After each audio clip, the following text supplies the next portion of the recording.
Today we have two Kristins, Kristen Pritchard and Kristin Vamenta from the Virginia Action Alliance, and they're going to present about sexting. I'm so excited about this topic. As anyone who has reached out to me for sexting TA knows, it's one of my favorites, and we get a lot of questions on it. So yeah, I'm going to go right ahead and pass it over to the Kristins. Thanks so much, Megan.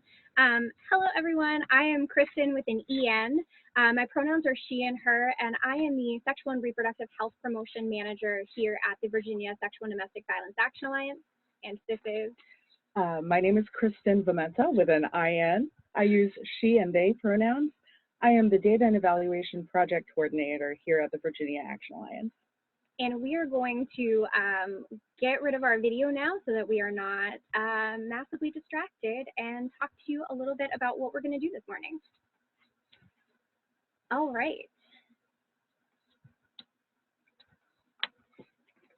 So a few notes that we want to make getting started. We have a few built-in opportunities for questions. As things come up this morning, please pop those into the Q&A. Megan and Peter are going to be stopping whenever there are any kinds of questions, but we'll also be asking for those to make space for anyone that has something as we go. Our training style is also pretty interactive. We have a few opportunities where we're going to be asking you some polling questions that are actually in Zoom. And then we'll also be switching over to software called Menti, and you'll be able to actually type a response out and interact with us a little bit less passive than a typical webinar, we hope.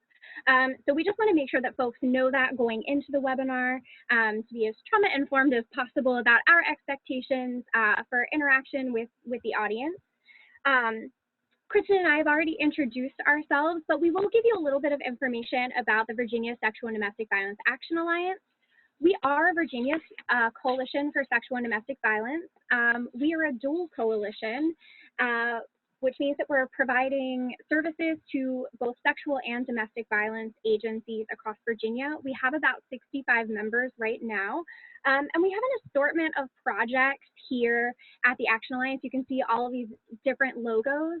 When you all receive the PowerPoint, you'll be able to click any of those and go to the different websites if you'd like more information about any of the projects that we have here.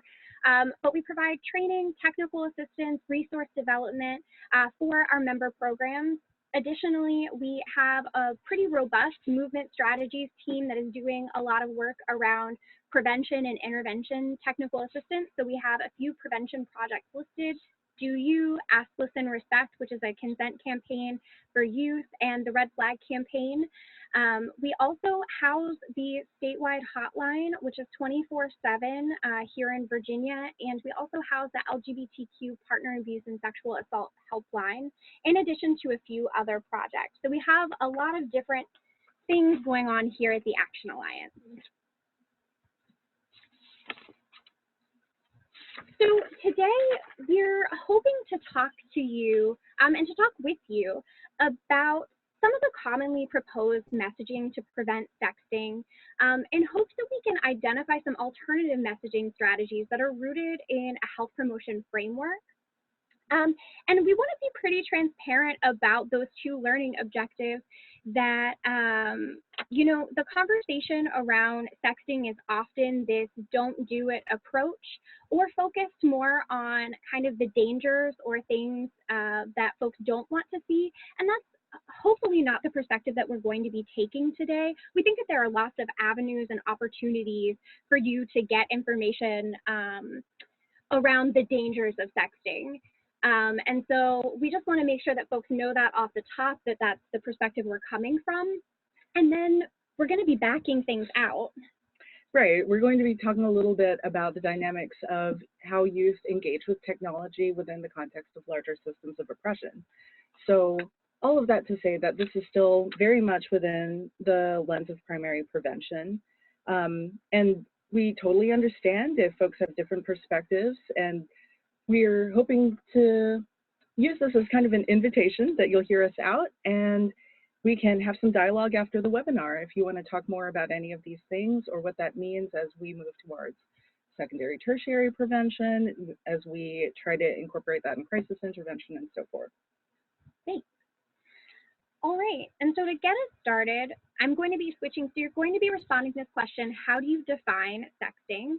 I'm going to be sharing our screen for Mentimeter because you all will be going to the website menti.com and using the code that I believe will be popping up into the chat in a moment. And we'll actually be able to see responses come in because we want to hear from you. How do you define sexting?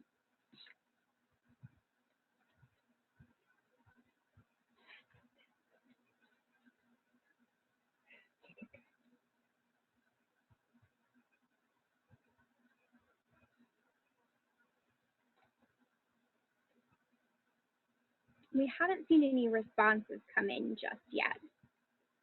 And oh, great. Yes. If anybody's having trouble with Menti, please feel free to put out an SOS in the chat as well.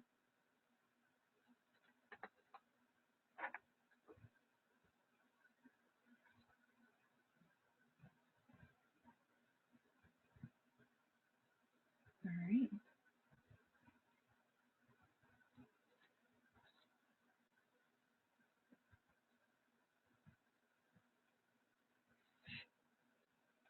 Oh, good. The scroll will start. Wonderful.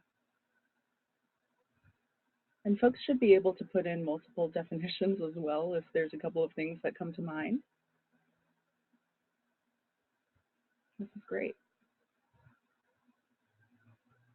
So we're seeing a big range, sending sexual contact via text, sending nude photos, messages or pictures that are used for the purpose of sexual relationships. Shout out to those of you who are specifically including text as a form of sexting, because that's certainly one of the first introductions that I had to that term that really was talking about descriptions of things as opposed to video or image content. All right. And as a heads up, we will be providing the slide deck. We will be providing summaries of these responses on Menti to the folks at WCASA, and they should be sharing that back out with y'all within the next couple of days, so you can see what kinds of themes are emerging for yourselves. Okay, so it looks like we have. And real quick, there are a few people that have entered their responses into the chat also. Okay, great. If you'd like me to read them, I can. We should be able to see them as well. Yeah, so it Okay. looks like sending or receiving or requesting any sexually explicit content, nude or sexually explicit requests to another, sending nude and sexual context through sexting. Through texting. Gotcha. So I am going to switch the share. We've got a lot of responses in so far. Oh, Yeah. I like that one. Ooh. I'm going to go back. Yeah. We're going to move away from this and go back to our PowerPoint. It does look like there's a lot of similarities in terms of how folks are defining sexting, which is kind of cool because that's not always the case in our experience. And just for the purpose of our next exercise, we'd like to use this definition that's a little bit more general around what sexting is. So the sharing of media for sexual purposes. Super simple, super basic, doesn't necessarily have to be through text. It can be through any kind of digital communications. It doesn't have to be limited to the phone. So again, that's the sharing of media for sexual purposes. It's just super general. And keeping that in mind, we'd like to ask y'all a little bit about the prevention messages that you're hearing and using in your communities. So if you could go back to Menti and put in a different code, which is 109831. We may need to switch back. Oh, okay, sorry. Apologies, we have a couple of different screens going on. But yeah, if you can just put in that code 109831 on menti.com and send us, what are your commonly proposed sexting prevention tips? So it doesn't have to be something that you personally believe. We're just trying to get an idea of what the messages you're hearing are.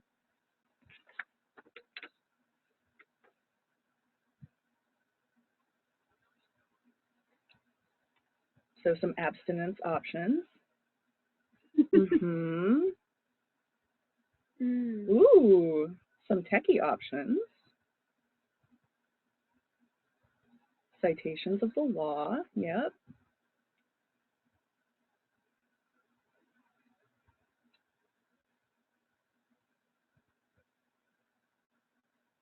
Bar gap isn't something that I'm personally familiar with, so I'm actually going to have to look that one up. Thank you for the tip.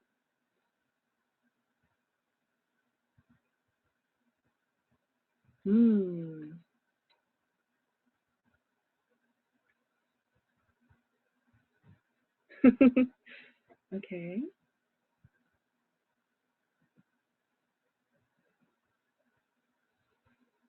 This one is interesting, that mentions parental control on the device.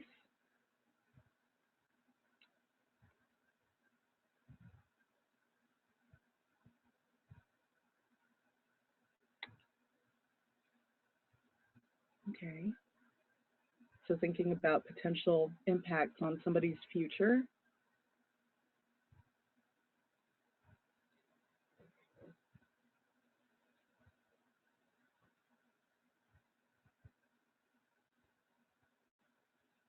And while we don't really have time to get into it today, I personally would love to hear a little bit more about some of these diversion programs that folks are mentioning. So if you would be down to send us some information, we'll have our contact information at the end, and that'll be included in the materials as well.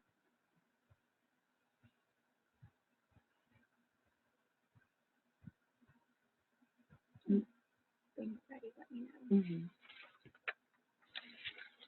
We're going to give it just a couple more minutes, or at least one more minute, because we're still seeing a lot of messages come in. Or actually, some of these might be cycling through.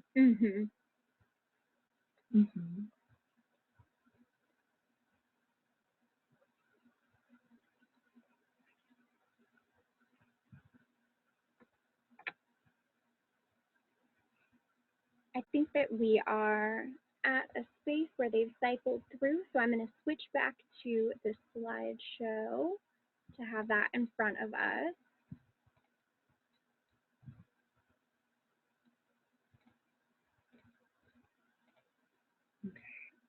All right, and we're going to pull up a poll question in Zoom.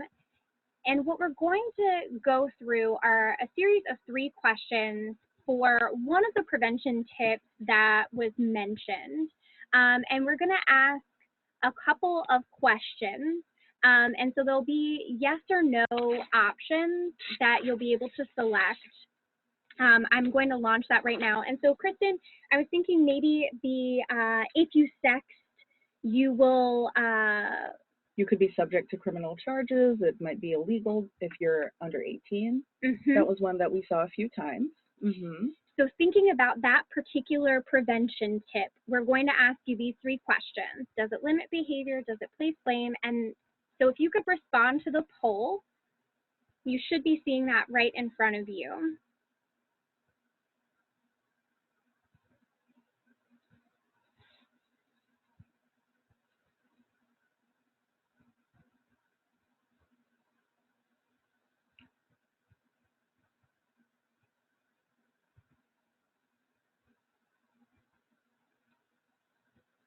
So at least at the moment, almost a split around no, it doesn't limit behavior, coming in around 60%. And then yes, it does limit behavior. So we're going to end this poll. We'll move on to the next question. Oh, and I can share that result so that folks can see that.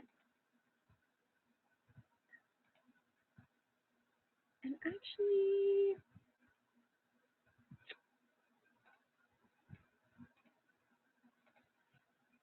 it looks like we might not be able to ask the second Oh wait, polling scroll. question. I lied. There's my polling too. There we go. And so I'm launching this right now. So the tip around criminal charges, does it place blame on a person if photos or messages are shared without their consent?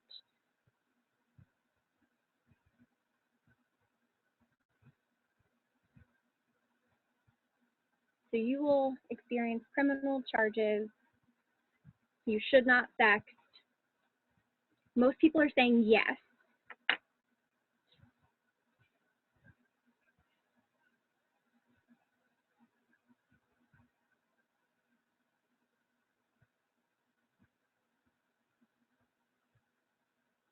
And this is one of those moments where I'm also thinking a little bit about the differences between our two states. Us being here in Virginia, we don't have specific laws that name, well, they name image abuse, but they don't name sexting specifically, right? And I'm aware that other states do. I'm not sure off the top of my head if Wisconsin is one of those. So we'll stop this result. And then the last question here, will this stop a person from attempting to share photos or messages without consent?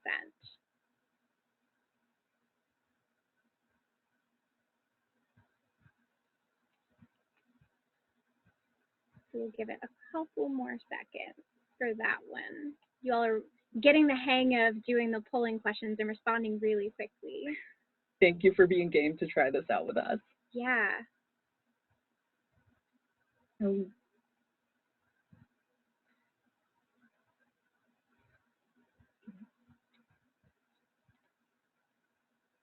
we're going to share those results. And it looks like the vast majority of folks are saying that no, this will not stop a perpetrator or somebody committing abusive behavior from attempting to share non-consensual images. All right, so we should be able to stop that. Okay, so we'll stop share results. Mm-hmm. And then, do you want to go in this conversation? Yeah, so just to kind of unpack this tip a little bit more, we invite y'all to think a little bit about the underlying messages, right, that tips send whenever we're talking to folks about things that might help them stay safe in some way. A lot of the conversations about texting make assumptions that abuse is inevitable, frankly, because people who are engaging in those behaviors are seen as doing something risky.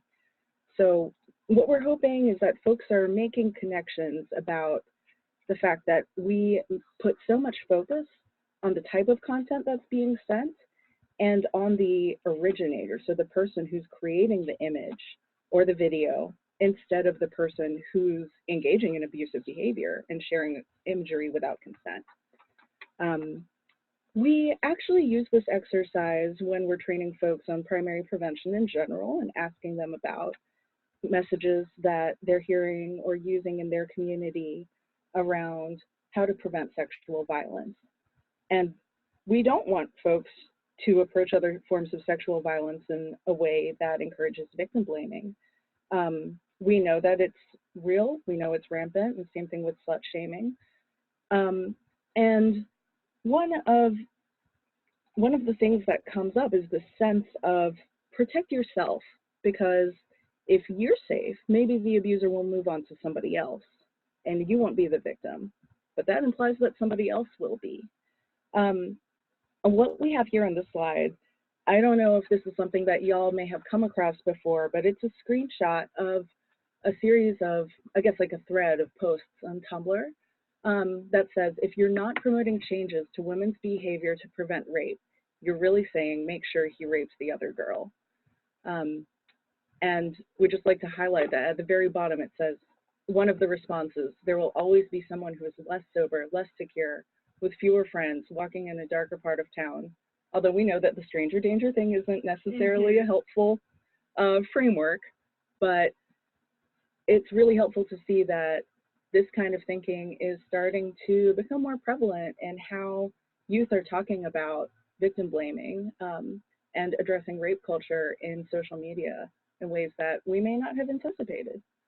So if we are really dedicated to primary prevention and preventing violence from happening before it starts, then we want to move towards a vision of collective safety, right?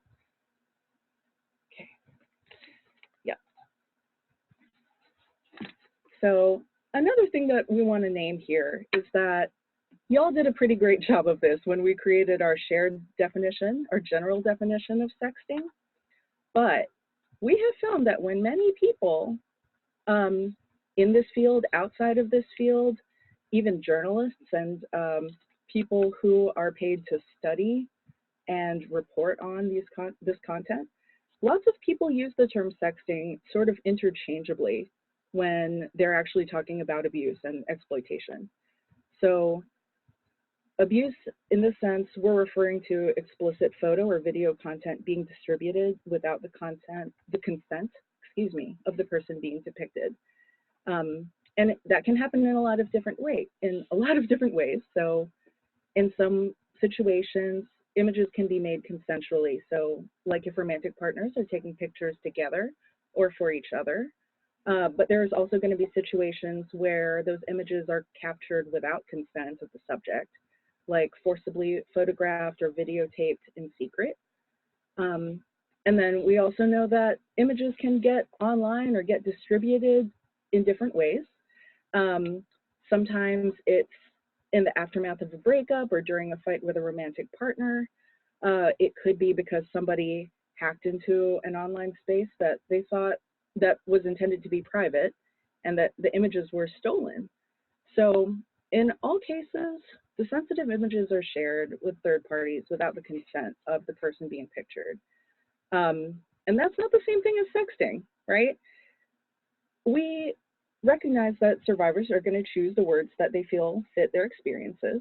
So even though somebody may personally name it as sexting, as professionals, as folks in this field, we do have an obligation as people in the movement to end violence to be more mindful about our language, because, you know, it's not sexting, and it's commonly referred to as revenge porn.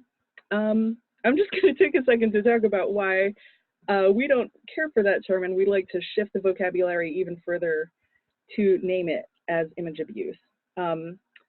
When folks when folks hear me raise my eyebrow at the term revenge porn, honestly, it's because I almost made a bad reference, but I'm going to restrain myself.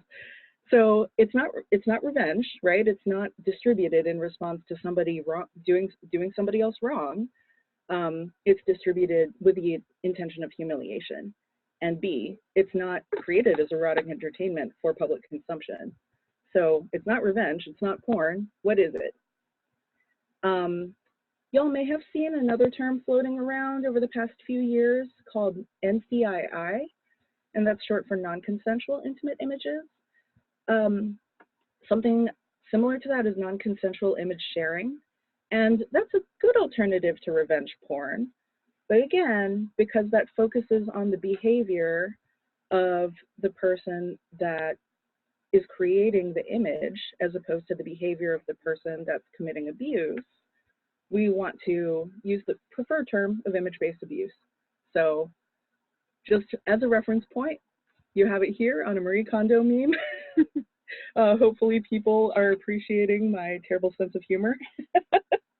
But yeah, language has the power to minimize and expose. And as professionals, I feel like we always have trouble talking about sexual violence. So if we shift our vocabulary and we can name something for what it is, that's a necessary step towards ending it. So let's take it.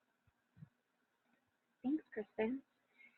So we're going to shift gears a bit, and we're going to talk a little bit about health promotion. And if folks aren't familiar with that language, when I'm talking about health promotion, I'm talking about programs that aim to engage and empower individuals and communities to choose healthy behaviors, which we feel is deeply connected to primary prevention. When we're talking about primary prevention, and I know that some folks use that terminology specifically to talk about preventing violence before it ever happens, In Virginia, we've also kind of expanded that a touch to say that these are efforts that are shifting attitudes, behaviors, and norms that support and perpetuate the root causes of violence. So racism and white supremacy, sexism, homophobia, transphobia, and ableism, any form of oppression. So taking that just a little bit, one step further.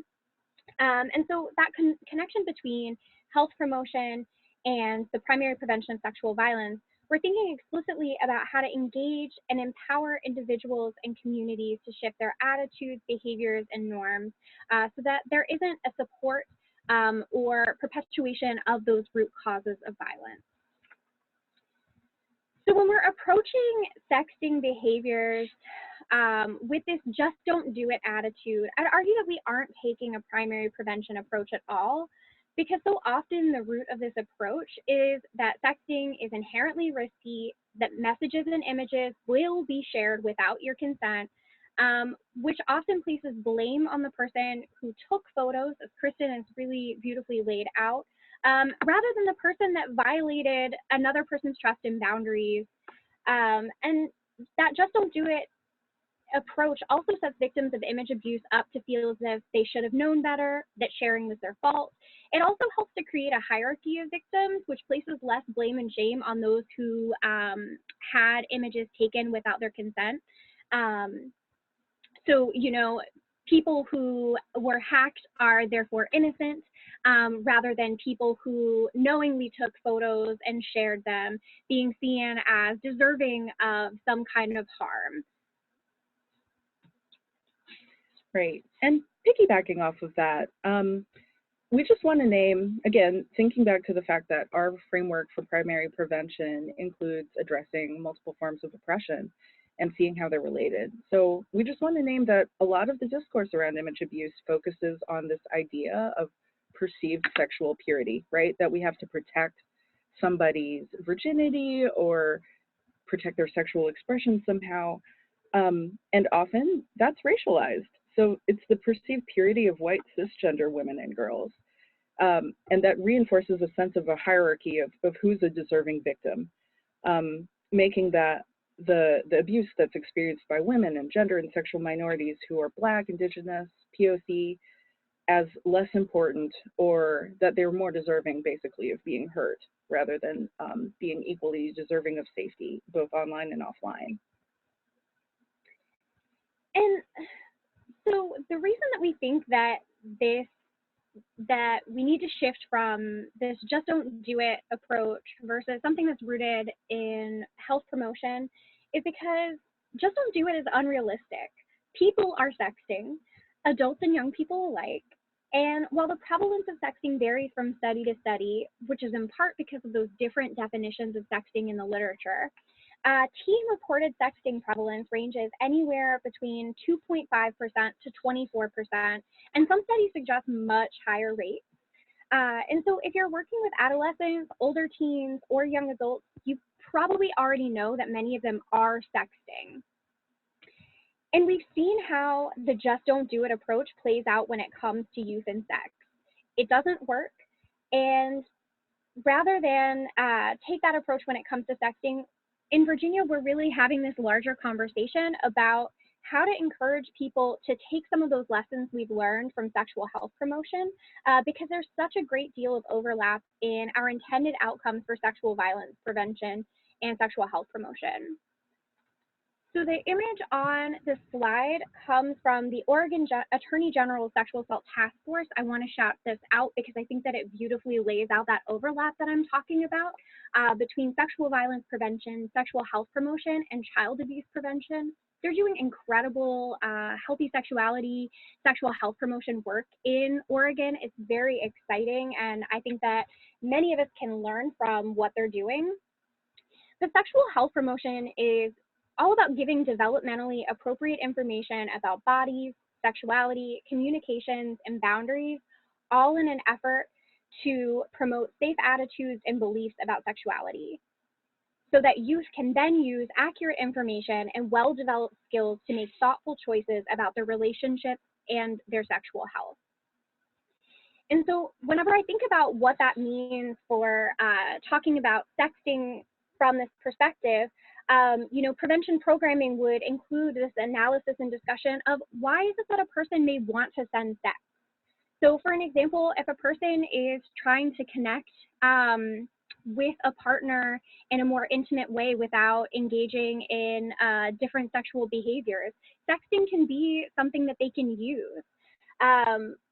And if a person is feeling a lot of pressure about that, having a space and having adults that they can talk to about navigating what they actually are or are not comfortable with is really powerful.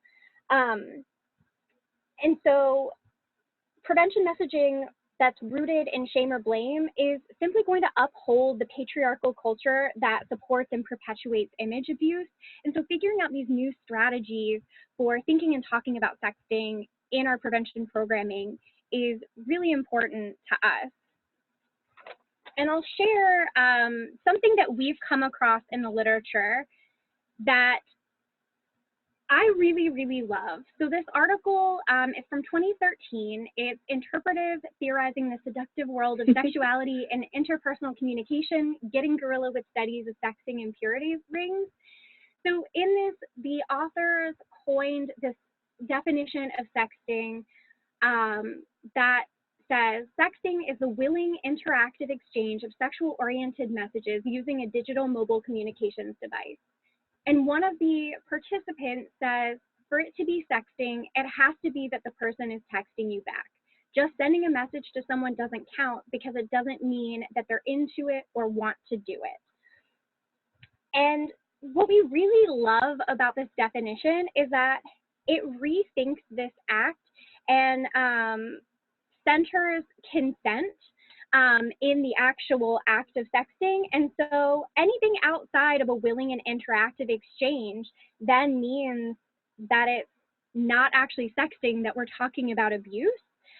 So an image that's shared after being worn down, similar to sexual coercion, that's coercive, that's not sexting.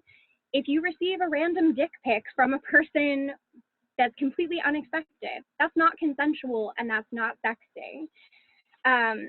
And we see parallels in hoping to shift this conversation to the shifts that we've had to make in our field around primary prevention, or I'm reading the wrong thing, around talking about the existence of forced sex or unwanted sex, the fact that we've had to do a lot of advocacy and talking to folks about how there is no such thing as forced sex, that is rape.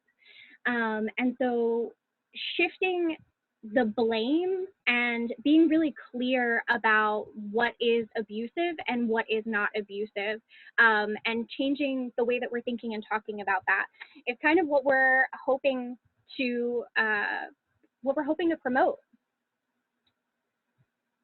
And so the next thing, we're gonna go back to Minty. I hope that this isn't too all over the place. Want to jump And Real quick, Kristen and Kristin, is it now a good time to jump in with a bunch of comments that have come in?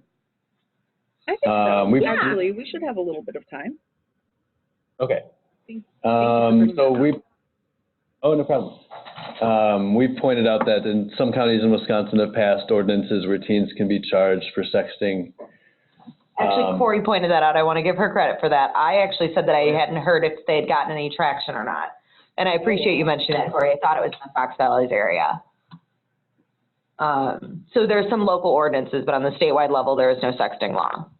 Thank you. I was reading the wrong. Thank you. And then one person, Matt, said, there's a current situation where I'm concerned about sexting behaviors with an underage teenage individual who is using Discord and developing a relationship with a couple who is, according to this individual, over 20. There is a history of inappropriate image sharing with older individuals. What are some good education tips to bring to the table with this client? I'm concerned about image sharing of this individual or more. I would love to connect a little bit more in depth after this webinar because this is Kristen with an I. I'm between the two of us, I think I'm the one who tends to have a little bit more of the direct service perspective. And I mean, the first thing that came to mind for me is just like, wow, number one, I think it's incredible that this youth has disclosed that this is taking place. So that's a huge credit to you. Number two, I don't think that it's inappropriate of me to assume that there may be a history of some previous youth or child sexual abuse, some kind of trauma history that's connected to this. And that's a tough situation. I'd love to connect with you more a little bit later on if that's okay. And one thing that I am thinking of immediately, we love the website Scarletine. Heather Corinna wrote an article a few years ago, and it is called Why I Deeply Dislike Your Older Boyfriend, that I think really beautifully lays out that the older person power dynamics that exist. And maybe I'm thinking that could potentially be something helpful to draw on, in addition to having additional conversations with us and folks at your coalition to support that conversation. But I echo what Kristen said, that it's incredible that this young person is sharing that with you, because I think that speaks volumes to the kind of space that you're creating with them. Great, and then, oh, sorry, can I just say one more thing real fast, Peter? Go for it. Might be. Yeah. As a pop culture nerd, I think that sometimes it's easier to introduce difficult subjects or things that can be challenging by talking about some sort of parallel that's taking place in a more public eye.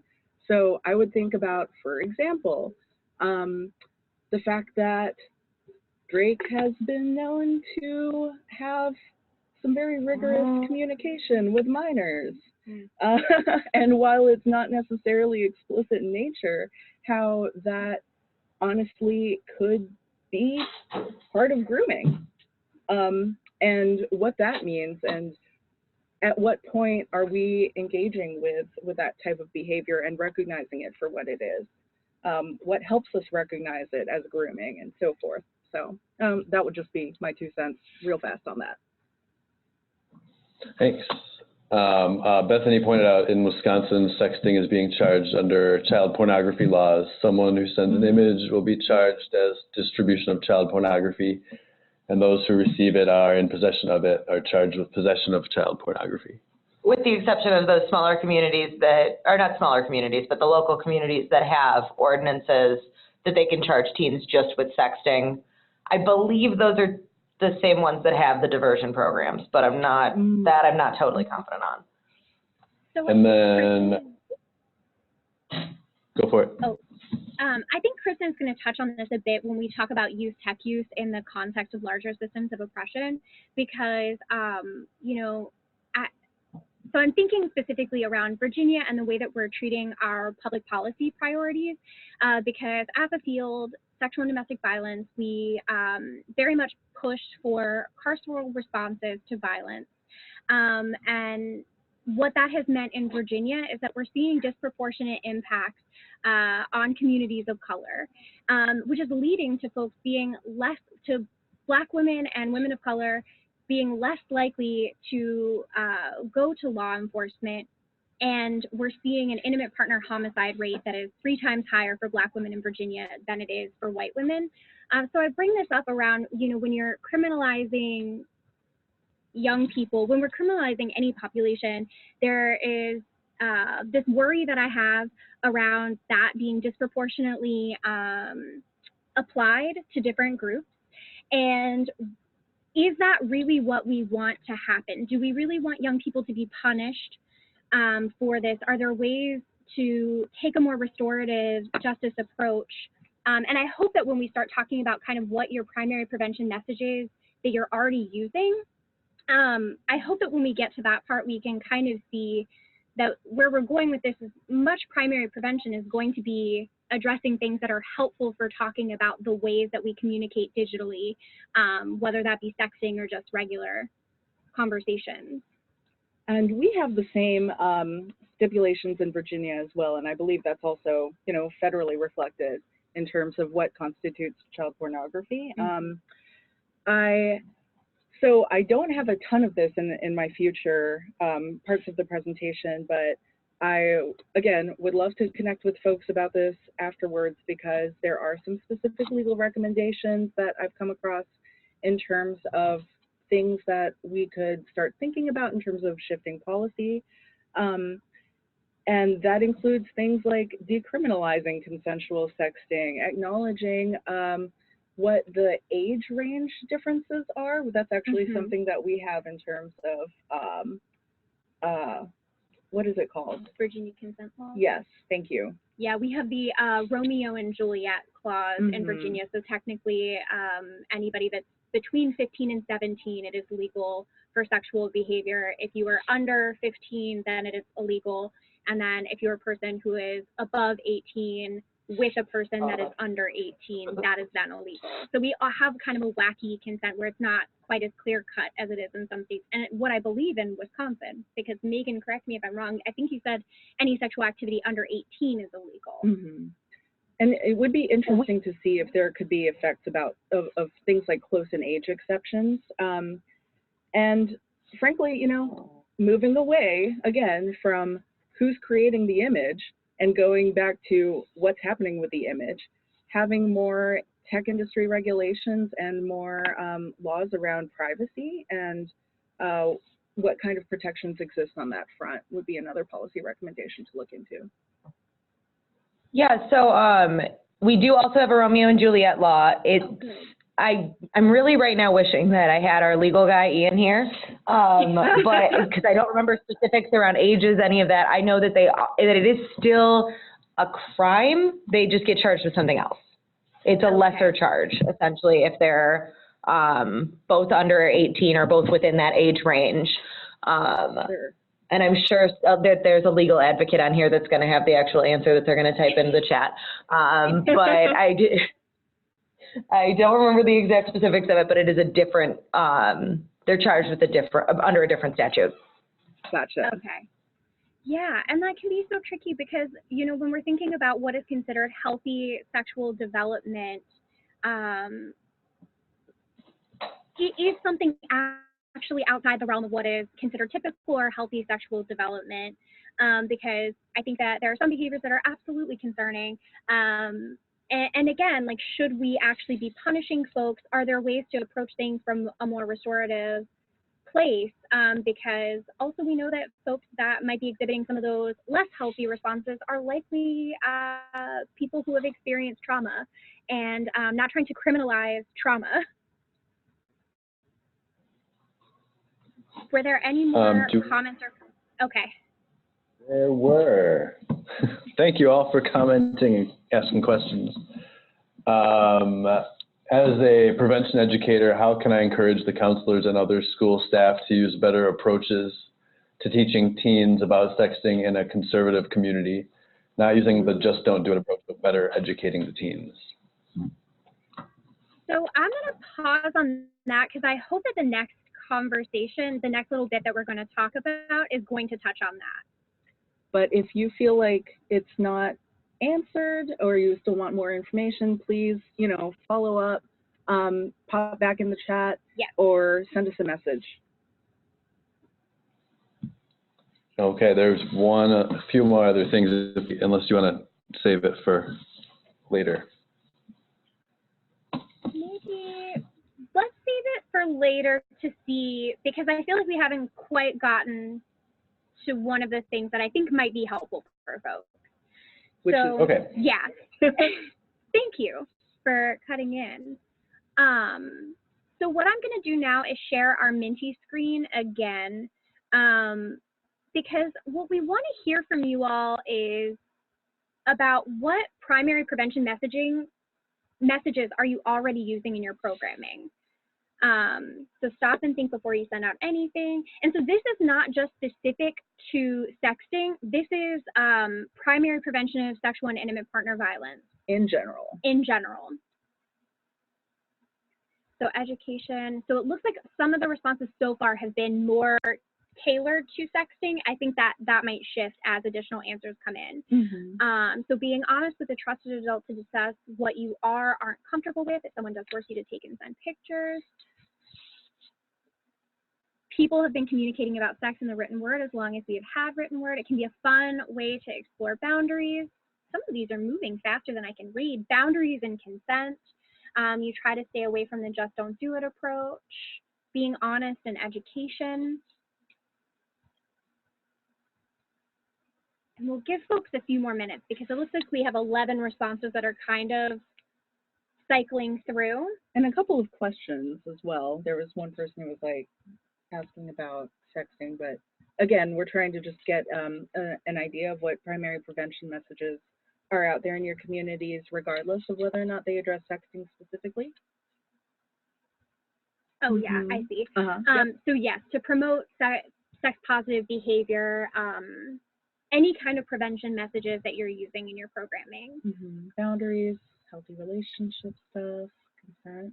Yeah. Okay. And this is helpful to see. Ooh. Okay. So healthy relationship education, ripple effect, pieces about the diversion program. So we're getting a few more answers come in. Thank you all for letting those come up.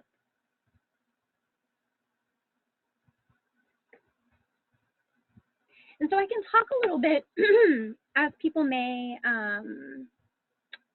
continue responding what we see in Virginia.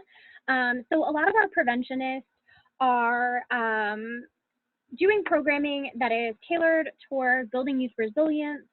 They're doing a lot of teaching about healthy communication and boundaries.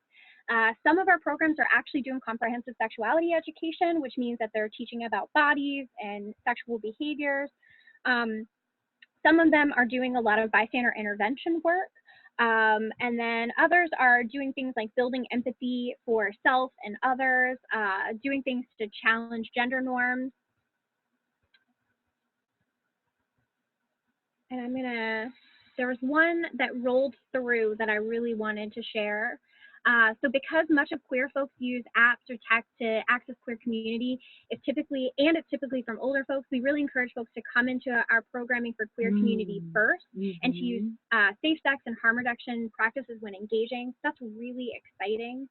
I see something about a digital citizenship class versus a zero tolerance or punitive message, and that you want the kids to feel empowered and not shamed. That's very exciting to hear. And so I'm going to switch back to the slideshow just because these are moving. So what we really wanted to kind of tap into here is the fact that many of you who are doing primary prevention work are already doing messages that are aligned with taking a more health promotion approach to talking about sexting. And so you have this image, we've been given all the tools. If you're doing primary prevention work and you're talking to young people, you're modeling healthy communication, you're being supportive, you're showing empathy and teaching about empathy, I think that your programming can already be addressing what we hope that it would address around sexting, because sexting or texting, it's all communication. And so talking to young people about healthier relationships, assertive communication, all of that translates. It's just a different medium. We also have this note about promoting digital bystander behavior, because one of the biggest pieces is the norm should be, if a person in your circle is interested in sending out a message or an image that they receive without another person's consent, we want to create communities where young people and adults understand that that is absolutely unacceptable, and that people will be bystanders and intervene and say, hey, that's shitty. Don't do that. Don't share that. Absolutely. It's just that concept of bystander intervention being applied in a different setting. And there have been some interesting examples of folks trying to do that at a larger scale. I don't know if the organization Holla Back sounds familiar to any of y'all, but they created something that was intended to be essentially like a digital bystander intervention and support platform for folks who are experiencing online abuse, not necessarily related to image sharing, but just in general, right? Like that could include harassment, that could be things that were more sexual, or it could be things like stalking. And there's a few different models and ways of looking at that, especially as we start thinking about just digital literacy in general. So that's something that we're going to be talking about a little bit more in just a couple of minutes. Yeah, so as preventionists, folks that are doing that kind of work, many of you already have this skill set. And so thinking about ways to make it clear and explicit that you're not just talking about relationships like in person, and to not have that false dichotomy of online space and in-person space. For young people, that is space.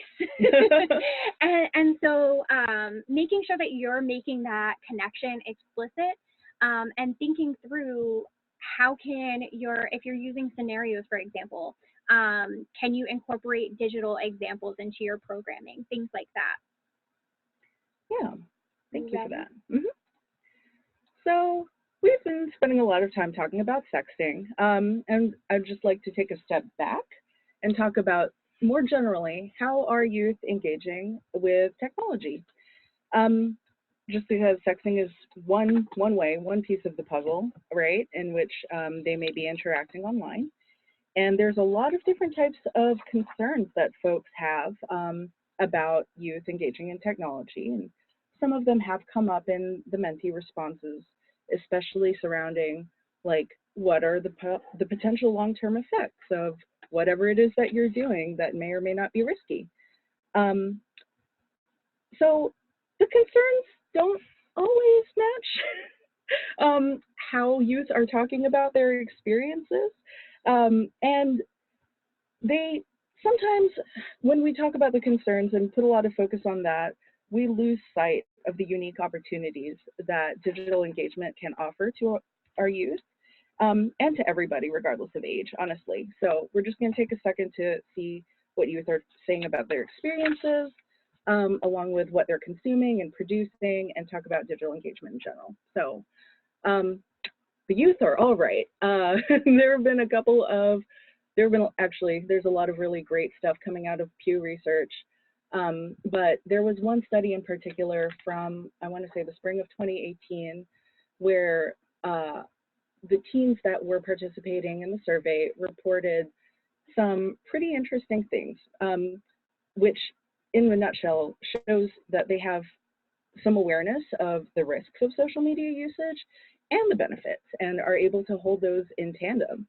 So it might be contrary to popular belief, but they're saying, you know, on the one hand, there's an increased connectedness to their peers. They're learning more about diverse groups of people that they might not have engaged with otherwise. On the other hand, they're saying that they're feeling a lot more social pressure and engaging in some unhealthy behavior, witnessing unhealthy behavior.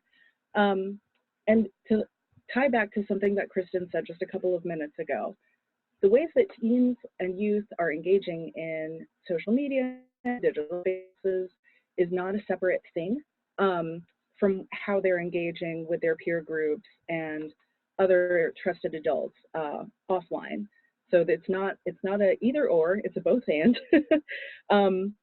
The way that they use social media is a reflection of their general sociability and their social behavior. So there's another thing that I wanted to cite here, which is a book by sociologist and technology researcher Dana Boyd, who's one of my media studies idols.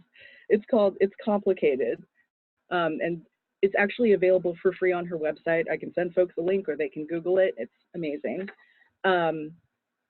And yes, Dana does not capitalize the name, which is why it's lowercase. So anyway, it's a longitudinal ethnographic study. It's a report of the study in which she was working closely with youth over a number of years in the same neighborhoods, and really gave us a lot of insight into the fact that people are young people are behaving in certain ways online because they have highly scheduled, highly surveilled lives.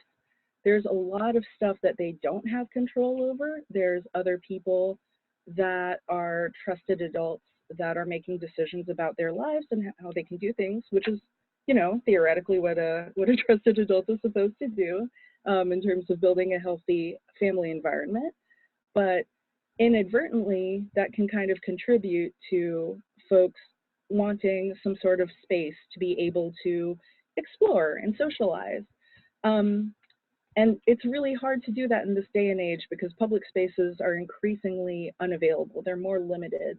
It's not like, you know, you can just go knock around at the park. Even going and knocking around at the mall is a little bit harder right now. So if you have a million extracurriculars that you're expected to do, and if there's not a whole lot that you can do anyway, sometimes the only ways to explore who you are and your social identity is in these digital spaces. So that means that a little bit of acting out is going to happen, but it's just another way to continue existing relationships that generally already began offline. So they're making some choices about what their privacy means and what their visibility means, even if they're not thinking it through all the way to the long term that some older adults may want or hope for. Which is also completely developmentally appropriate. Absolutely. Based on their brains and where youth brain development is up until you're 24. Yep. The other thing that I wanted to just shout out, and I don't want to spend a ton of time on this, but we kind of ignore the fact that, so we talk a lot about like, what are the effects of technology and social media on youth, right? It's that relationship goes both ways. So youth are also affecting their technological environment. So just a couple of things that are for youth by youth, and I could have loaded this with a ton of images, but I try to hold back. And I apologize if this is going to bore you, but I'm going to try to whiz through. So one of the things that youth are fantastic at is shaping culture through content creation. They have tons of ideas about how to leverage technology for change. Black youth in particular are prolific in generating innovative style and memes and slang. And sadly, that social capital rarely translates to financial success, which is a problem. Something that I saw in the past few months that I was absolutely riveted by were the teen girls on TikTok who were recording themselves dancing to harassing voicemails from their exes, and by doing so, generating conversations about resilience and toxic masculinity and youth dating violence. Of course, something that is important to name is that youth are doing a lot of participating in sex education. So not necessarily as sex educators, although some are, but also that they're sharing and promoting healthy relationship and healthy sexuality information. There are a lot of sex educators on social media these days that by putting their information and putting materials out there, they're giving folks the opportunity to learn about things that might be a little bit more controversial, things that folks may not feel comfortable asking about in person, in those like formal instructional settings, right? So the folks who are going to benefit from that in particular are youth who have some sort of minority identity, whether being gender and sexual minorities or whether having minority status that's related to race and ethnicity. If you can hear a little siren in the background, that is our apologies. The local university is doing siren testing and should stop in a moment. But I just wanted to make sure that we acknowledge that that is happening and that everything is okay here in Virginia. There is no crisis. It is 50 degrees and cloudy. Yeah, that's very loud. Sorry, y'all. But yeah, the idea is just that, you know, not all mainstream sex ed programs, especially the ones that aren't comprehensive, there's going to be a lack of cultural responsiveness there, and having some of this shared through social media helps to mitigate that issue. Digital organizing, and I'm going to use this in the most general form of the term. So there's so many resources out there on youth activism and how youth can create campaigns. I've seen them from all flavors of political orientation. I've seen them from all flavor of advocacy groups. There's one in particular that I came across recently that I liked, which was a webinar from the Funders Collaborative on Youth Organizing that talks about digital campaigning for youth power. And I will also say anecdotally, so in my former life, I actually used to do support and trust and safety for a social media platform. And I witnessed countless campaigns and discussions that were really led by young users about everything under the sun. So from how to improve the platform that they were using, to mobilizing fandom communities, to electoral politics, to fundraising for folks internationally at small scales, at large scales. And I really do believe in the power of youth organizing in digital settings. And then the last one I just wanted to say, so we'll talk about this in just another minute. There is a whole world, a whole ecosystem of technology that's being developed with social justice, civic engagement, and public good and public interest in mind. And I'll show you a resource about that hopefully will be something that's really new and exciting for y'all, and hopefully it'll be as exciting to you as it is for me. But yeah, so in this particular report that I'm going to be showing y'all, it's called More Than Code. 6% of the 121 individuals that were participating in the research project were between the ages of 18 and 24. So that's 6% of the folks that are actively working in some kind of technology for the social good that were in that age range. And I thought that was really neat. So let's move on. Our last mentee, I'm going to do a new share. And thank you again for your willingness to give this a shot. We'd like to ask, so what ways does your prevention programming address technology? It doesn't have to be your primary prevention programming, just in general. We're curious to see what y'all are doing.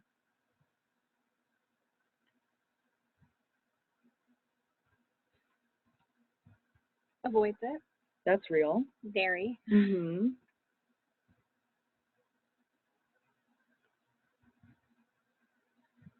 And sometimes it may be as simple as some of the things that Kristen was mentioning earlier in terms of incorporating examples that relate back to technology use. Nothing direct. Mm-hmm. And, you know, from the Virginia perspective, I can share that the agencies that we're working with, only a few are very directly talking about technology. So I want to be upfront about that, that, you know, folks in Virginia aren't doing every sexting prevention program there is, because they're really, they're kind of struggling through it with all of you. Yeah. I think we might be burned out on mentee, which is super fair. That's fair. Yeah. Okay, so talking about privacy, it sounds like, and having good conversations about what's shared. Excellent. So talking about the spectrum of sexual violence.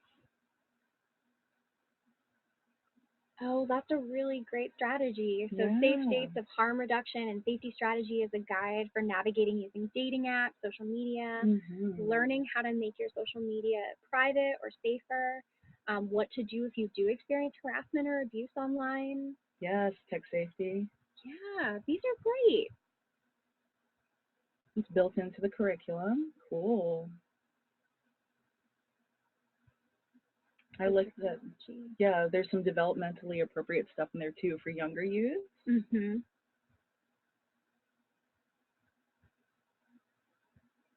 That's great. Clarify and emphasize the pros and cons of technology, define technology vocabulary in the youth language.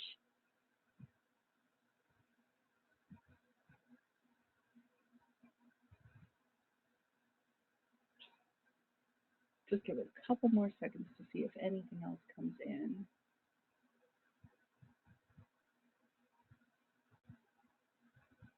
The YRBS. great incorporation of data. Yeah. So technology in relation to safety planning. Mhm.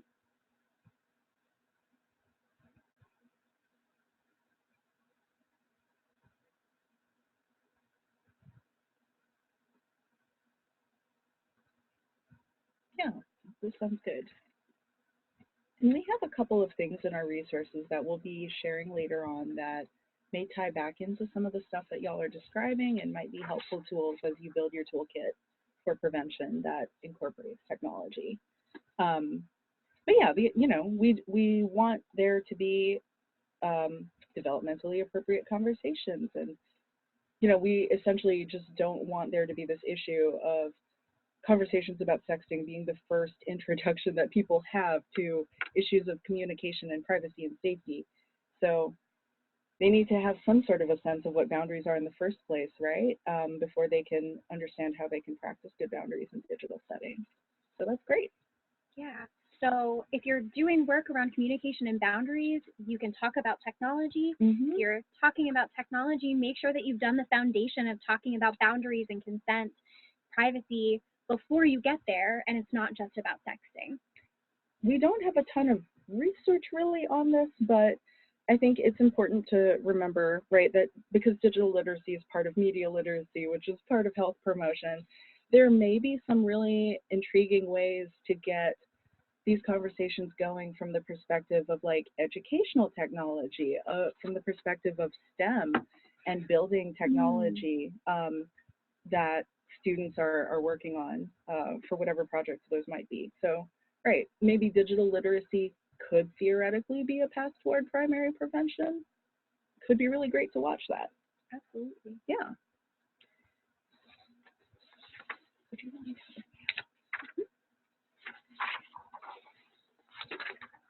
You see this image on the screen is what we call the rape culture pyramid. We'll also be linking, the Action Alliance created an Ending Rape Culture zine with an activity that you can use to actually run through the process of creating your own rape culture pyramid.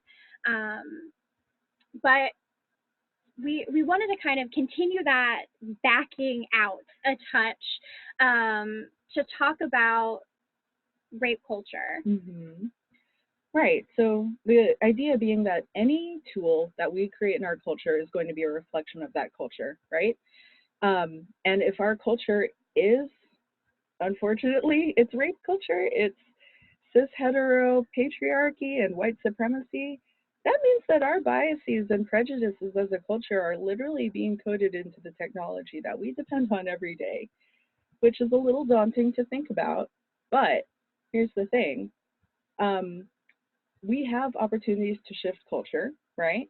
And if we are shifting culture, that means that we should be also making opportunities by extension to shift what kind of technology is being developed. And good begets good. So hopefully those technological developments will amplify opportunities for folks to engage in culture shifting behavior, and the cycle will continue until we end violence forever. I just want to name a couple of things while we're here with the rape culture pyramid. That something I may have mentioned earlier in terms of surveillance and the culture of surveillance that we have with youth. I think it's really hard to talk about this because obviously as adults we want to keep our loved ones safe, and we want to make sure that we're providing the setting to do that and to keep an eye on them. On the other hand, we want to empower them to make choices at developmentally appropriate levels about their existence, both online and off. So part of dismantling rape culture means talking about how we are contributing to this culture of surveillance, like even within our family and friend structures accidentally, which is really awkward, but I think it's an important conversation that we need to be thinking about. Just a small example of how to build more consent culture is just checking in with people about whether or not it's okay if you take a photo, if you share a photo in online spaces, which I'm only speaking anecdotally, that's not really the norm in all social circles. And, young people have a digital footprint from birth today. That may or may not even have been created from them, right? Or that hasn't been created by them. I want to name that. That's because of parents sharing their children's lives through social media because they want to share joy, right? And so their experience of privacy and concerns about online spaces is also just going to look different than people that didn't have that experience, that have had a lot more agency around the digital footprint that they're creating for themselves. Yeah, thank you for naming that.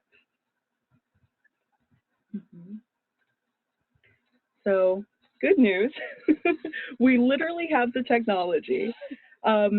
And while I did not name it on this particular slide, you will be seeing it in the resources page. I mentioned earlier a resource called More Than Code. It's hashtag More Than Code if you want to look this up, which is a collaborative participatory action research project that was done 2017-2018 and released in 2018. The goal of the project was to learn more about the current ecosystem of different types of technology that are being built for social justice and public interests and the common good in general. So the researchers on this project conducted a lot of interviews and focus groups and reviewed secondary data. And they found that there were literally thousands of organizations, largely within the US, they weren't really looking internationally, but literally thousands of organizations that are part of this ecosystem.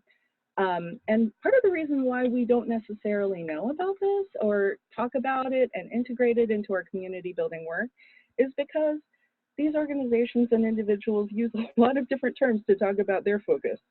So some of the categories that you'll be seeing in these little honeycomb, hexagon, I don't know words, in these shapes are the categories that the participants are naming. So tech for social justice can look like a lot of different things. We've talked about digital literacy and citizenship a little bit already, but I just want to say that that's including both the access to technology and the ability to find, evaluate, and communicate information. It could mean movement, organizing, activism, and nonprofits, which I'm sure a lot of us fall under that. Some of us might fall under the category of community technology, which if you're out there, email me because I love learning about community technology projects. If you're not sure what that refers to, that's going to be like efforts to build community-owned infrastructure, like community-owned Wi-Fi that's not related to an internet service provider necessarily, and efforts in the community to organize around how technology and data are used or weaponized against people there. Media and journalism, I think, is self-explanatory. And I just want to name really quickly open source and open web software. So this is a little bit nerdier. If you haven't heard of that, we're referring to things like content and software that was released with licenses that allow anybody to change it, to study it, to share it. And that's a lot of the stuff that community technology projects are building are going to be things that use open source software. So a lot of the stuff is really all tied in together, but we're not necessarily looking at it. And I think this is an invitation to start thinking about how we're engaging with that world, right? So the people who are participating in the study, we're talking a lot about the importance of centering community experiences and leadership, looking for ways to collaborate instead of competing for resources, recognizing the ways that different forms of oppression intersect and create a culture that fosters inequality. And I hope that those things sound familiar because that's what we're trying to do with prevention as well. So if you look on the website, and again, you'll see that in the resource slide, it's morethancode.cc. They have a directory of the organizations that were represented, including like a lot of collectives and cooperatives. So it hasn't been updated since 2018, but I would really encourage folks to look at it And if you can think of somebody in your community doing similar work or interested in developing something similar, that could be a really exciting partnership opportunity for some of the stuff we're talking about today. Yeah.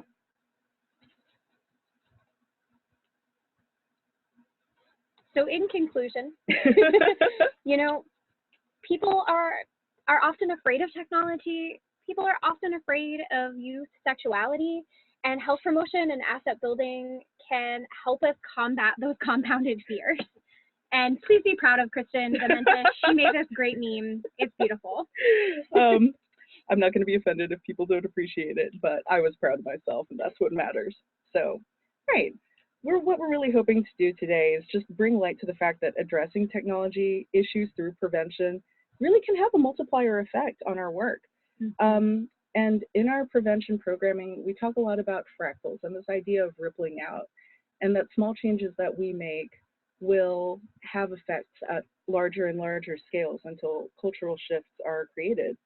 But if we're harnessing technology and really thinking about how folks are engaging with it in a real way, we really might be able to build opportunities for community members to create tech tools that meet their needs and that increase opportunities to do more culture shifting work. So here's that resource slide that we mentioned. And I just want to say that this isn't intended to be exhaustive. Absolutely not. So it's a starting point, it's a check-in point. We compiled these in hopes of creating a reference for anybody who's looking to learn about the intersections of healthy sexuality and technology and culture change. So you will be able to click on each item to access it online. And of course, we hope that you'll reach out if you'd like to learn more about any of these, or if you have other things that you wanted to check in about over the course of our conversation. And here's how you would do that. It says, let's stay connected. It does not say, please don't send nudes, but I figured that's implied. But please send us any questions you may have, comments.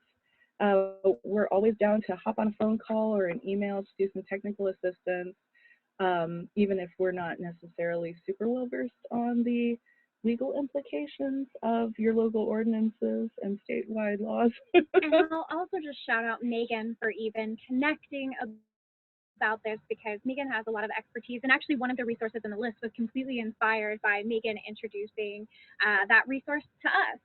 So you also have fantastic support in your state.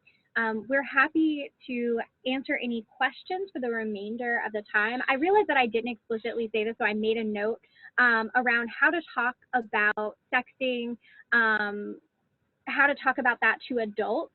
And I would say, I really think that you can approach this similarly to the way that you're talking about healthy relationships or healthy sexuality, and why that is important.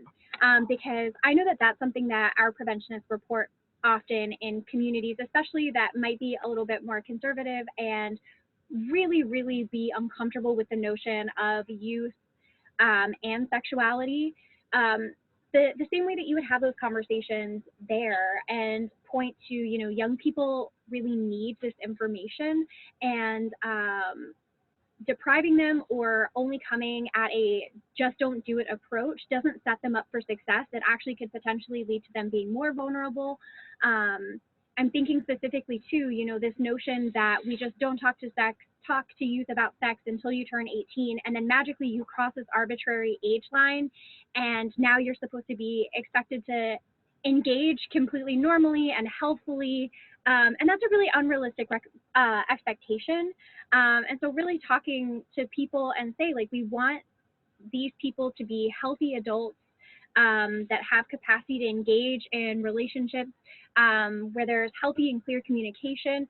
I think really playing on figuring out what are the things that you can agree on, and that I think that is that we want young people to be resilient, to have communication skills and all of that, and to just be able to make that jump. Hopefully you can make some progress in that way. Thank you, Kristen. And yeah, I wanted to mention, we can always tag team a TA as well so that we have someone that has more context in terms of the legal stuff here. So yeah, we'd always be open to doing that. We do also have some comments in the chat box or questions. The top one there is the last one that we haven't talked about. Okay. Do you ever see young people respond better to consequences in their close environment, influence behavior differently, as in trouble at school as opposed to with the law? Some of the youth I've worked with don't have a realistic way to visualize being in trouble with the law. They do, however, know what happens in more predictable environments like school or home. I could definitely see that playing out. And actually one of our local communities, that is apparently the approach that they have decided to take, that there aren't legal ramifications, but they are experiencing things at the school level. Unfortunately, in that particular case, that person, I think that this has to do a lot with the culture of the school too. They're not very responsive. So, you know, I think that that's it can be really challenging, but I do think that some schools are starting to take that approach here in Virginia. Definitely not all. So I don't have enough information to give good context for that, but I'm curious to see how it plays out. Great. We have a request for you to go back one slide. So that's an easier question to answer. Can do. And again, you're going to get all of this stuff as a PDF anyway, where you can click through, because we love a clickable presentation. So Love it.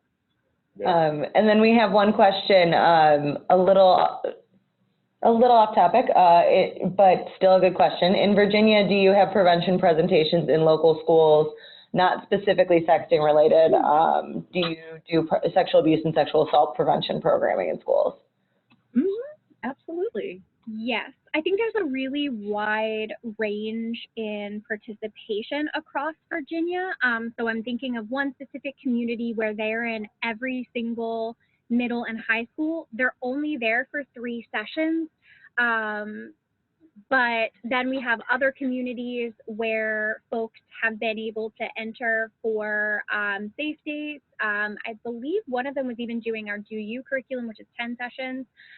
For the most part, I would say that based on the number of programs, we have about 20-ish programs that are doing some kind of primary prevention. Most of them are probably still not in schools.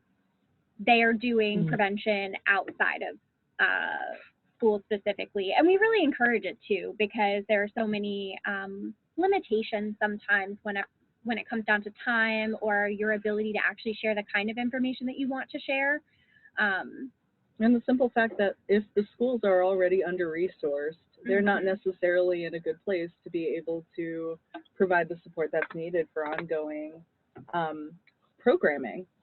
So looking at those other options has included things like churches, Girl Scouts and extracurriculars, Boys and Girls Club, 4-H. I'm so glad you brought that up, because I think a lot of our programs, getting into the schools can be tough, and a lot of our programs have that in their head that that is what you do to do prevention work. You have to get into the schools and then you do work there.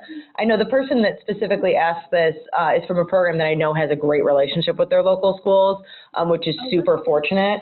But a lot of our programs don't, and then it's that push and pull of what you can cover, like you mentioned, or even just that you can go in general. Absolutely. So I'm so glad that you raised the point of folks doing prevention work outside of the schools, because sometimes that can be a fantastic workaround, or it can just give you more freedom if the school is being particularly limiting. We have another question. Oh, sorry. Go ahead. The last thing I'll say about that, we've actually seen programs that are doing things outside of the schools almost have more success in doing more exciting prevention strategies, you know, because they have a little bit more time, they have more freedom and flexibility. And so I think that it's really great to do what you can. And I'm seeing it be done lots of different ways. And I think that that's really great. Awesome. So yeah, one more question that we have. I think the question that was raised before about a young person sharing photos, sexting with older folks, and wondering how to navigate that if it's your client. I find it especially important because young people who are Black, Indigenous, or people of color are too often perceived as adults and in some sort of relation with someone older. This is also true for young queer folks who are essentially shown how to be in their queer identity by older folks. How do we best address and interrupt those situations? Oh man, that's the $1 million question, right? Or however much it is that we're asking for in prevention funding. Sorry, legislative policy joke, but yeah, no, that's exactly what we were referring to when we're talking about how a lot of the public discourse prioritizes the protection of perceived virginity of people who have more normative identities. And it's, I wonder if this is the same person who had mentioned that for folks in the queer community, they're really trying to get them into services so that they can have those conversations and build community, which I think is a great way of doing it. You're not necessarily going to know how much what you're experiencing is harmful or coercive, or however you want to frame it, until you're seeing what the alternatives could look like. So, you know, we have to be able to offer them something in terms of a better reference point, a better support system and framework. And if, I don't know, if anybody wanted to do like some more specific troubleshooting around that, I'd like to see if I have enough knowledge to give it a shot later on. I think that that's a really incredible point to bring up, though, that those differences in the ways that we perceive different identities, and being like who can be a child and who is considered an adult. So I think that that's a really important consideration, and to be honest, I don't have a really great response for that at the moment about how to shift that. But I do think if this is the same person, I think that the strategy of getting folks connected in queer community early on is a really good one. And I wonder if there are opportunities for ongoing work with queer communities to figure out around like how do we shift community norms so that that's not acceptable, right? Because it really shouldn't be a norm. And there are so many things that are considered, you know, just, I hate to say it, but a rite of passage because they're so common. Yeah. And yes, they confirmed it's the same person. Okay, thank you. Y'all are doing good work. It's honestly encouraging to hear about the things that people are doing in other areas because it helps us feel less siloed. Yeah, I agree. That was why I was super excited when I heard about this work that you guys are doing. Well, thank you. Are there any more questions? I'm not seeing any more questions coming in. I hope that this was helpful for folks. So like Kristen and I said, this is kind of our first draft of doing this presentation, especially in a webinar form. And so we're really open to any kinds of feedback that folks have, and really excited to stay connected with you at the Coalition and folks in Wisconsin. Absolutely, yeah. Thank you folks so much. And I don't think we've ever had a webinar end so perfectly on time. Well, beautiful. All right, well, thank you everyone for joining us today. We got some really great information, and thank you so much to both of the Kristins at the Virginia Action Alliance. This was a really great presentation. We really appreciate it. Y'all are great. Thank you so much. Thank you. Thank you. Yeah, and everybody have a great day. Thanks.